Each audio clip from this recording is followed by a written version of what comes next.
But yeah, I'm surprised these did not sell out.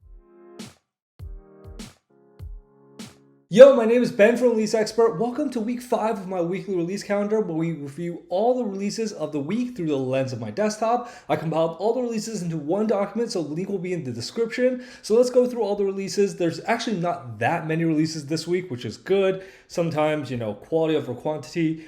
But I would say this week, the quality of releases aren't great either.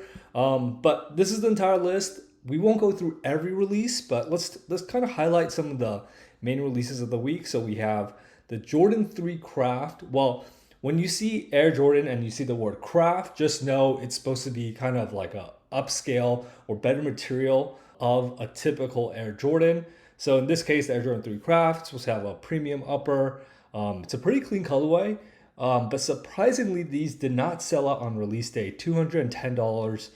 We almost have a full family size run, and such a clean colorway. It kind of loosely reminds me of the Ama Maniers, very, very loosely, and it has like that off-white vibe with that translucent heel cup and the outsole.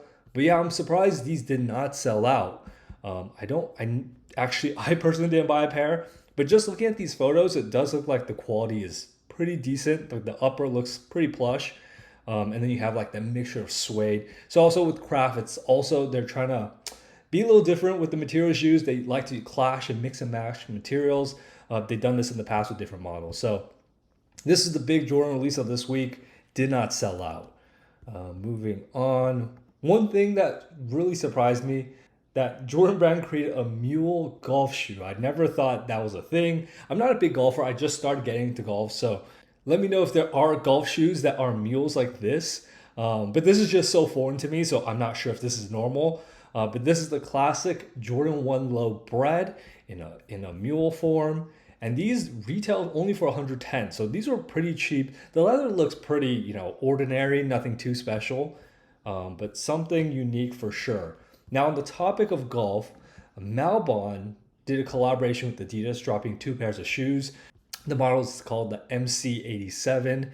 The retail price is $250. I looked these up. These did not sell out. And then the Stan Smiths, these are clean. These just look like ordinary shoes with just some spikes with that classic Malbon logo onto it. Pretty nice collab. The apparel collection looks great too. I actually picked up some pieces from the apparel collection because, as I said, I'm trying to get into golf. So this is a pretty nice collab. Malbon has been known to collaborate through or with many different brands such as Nike and New Balance. So I'm glad they did it with Adidas as well. Moving on. We have a bunch of dunks.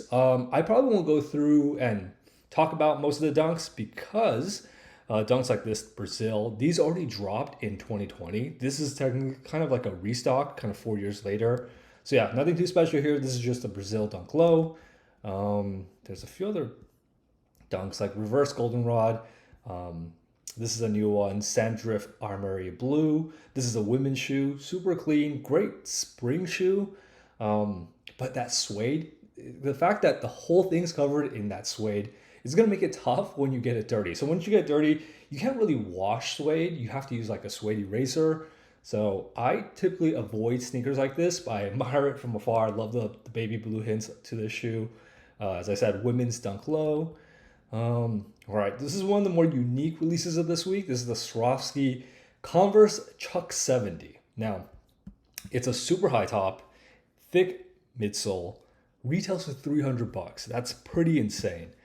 I don't know if this justifies it. But this actually reminds me of like a Hot Topic, a punker shoe, a punk rock shoe. It doesn't give me elegant, up class Swarovski vibes. So it's a pretty odd shoe in my opinion. But yeah, retails for $300. I checked. These actually did sell out on Nike.com. Not sure if they truly sold out or they just pulled the inventory. But $300 is pretty steep. You get a bunch of Jaw 1s. I think Nike has to kind of put the Jaw 1s to bed. They should just release the Jaw 2s. I haven't seen any leaks of the Nike Jaw 2s just yet, but I feel like it's time to kind of move on from this silhouette. Performance-wise, it's a little stiff. I'm not personally a big fan of the Jaw 1s.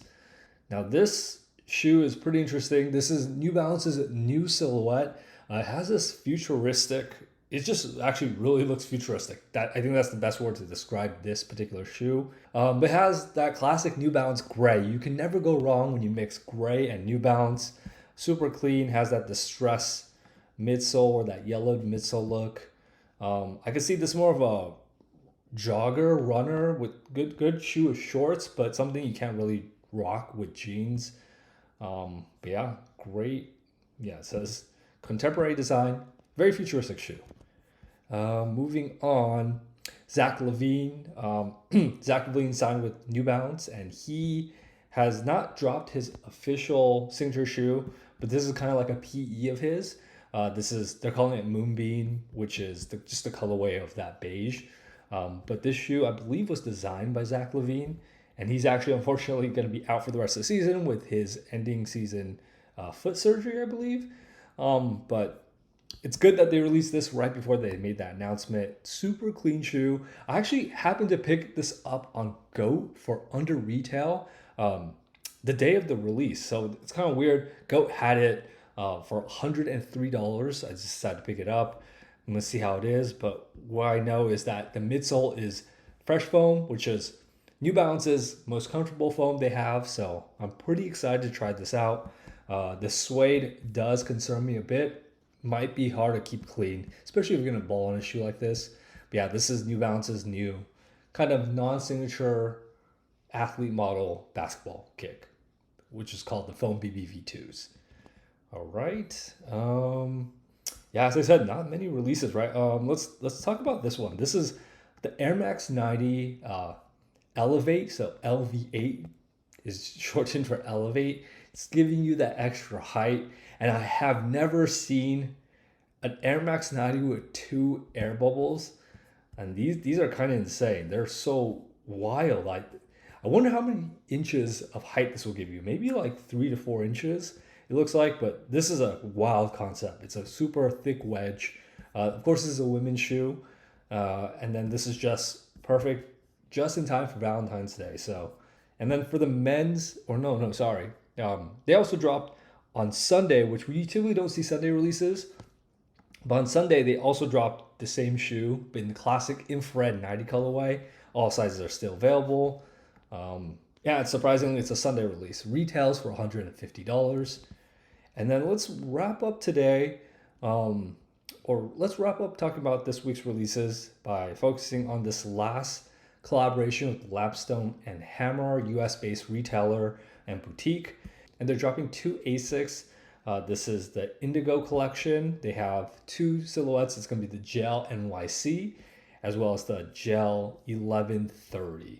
So yeah, I think these might look slightly different because these do look like they're hand dyed. Okay, so yeah, I think that's exactly what this is, right? They took a blank canvas of the Gel-NYC and the 1130s, dipped it in dye. So every pair might be a slightly different shade of blue. Pretty cool collaboration. They did a drop via a draw on the Lapstone and Hammer site. These did sell out, but pretty interesting concept, honestly. I do like how this looks. I didn't go for a pair, but now I'm kind of regretting it because this looks pretty clean. This silhouette right here, this is the Gel-NYC. I had the 1130s, but I do like this one a little better. It looks a little more comfortable with the gel pockets. But that's all we really have for this week. Pretty slow week for releases, I would say. But yeah, let me know what you guys think about this week's releases. Once again, my name is Ben from Release Expert, and thanks for watching.